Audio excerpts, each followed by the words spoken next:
It wants to be a race car, like a Carrera GT or an Enzo, but it also wants to be a comfy GT cruiser.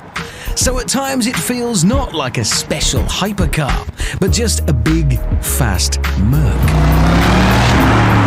And then they tell you, proudly, that there's enough room in the boot for 2 sets of golf clubs.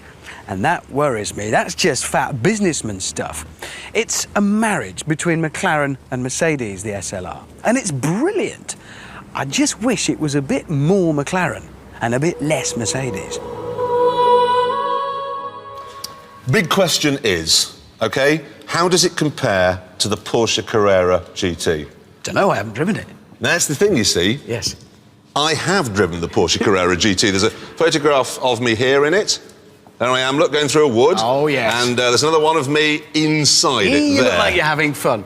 This leaves us with this bit of a problem, because you've driven one, I've driven the other. We need to kind of combine our experiences to really come up with a meaningful conclusion. We need a mind meld, really. No, that hurts. It's not working, is it? I tell you what we'll do, because we're ingenious. Top gear, top trumps. Here's a decider. This is the decider. OK, what sort of brake horsepower have you got in the SLR? 626 brake horsepower. Well, you beat the Porsche. Yep, that's a mere 612. OK, what about your weight? Well, this is where it goes wrong. 1,693 kilos. Porsche's a lightweight, 1,380. Okay. So, I've got less power, I've got less weight. 0 to 60? 3.8. 3.8. OK, price? £313,465. A bargain, frankly. Obviously. Compared to the Porsche's £322,899.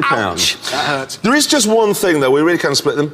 Things that are wrong with it, the flaws on this. Well, there is that plasticky interior, it's a bit disappointing, and the brakes are desperately numb, and the ride is a bit hard, it must be said. What about flaws on the Carrera GT that you drove? Aren't any.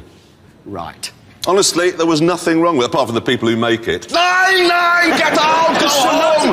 You can look at it gently. They've made a perfect car, and annoyingly, they have made a perfect car. It is absolutely brilliant. So we would have to say, well, I suppose actually, if you're going to the golf pitch. Yeah, you can get your bats in the back. Yeah, you get your bats in the back, so you need one of these. But if you're like a human, and you just want to drive on roads or on motorways or tracks, you're better off with the Porsche.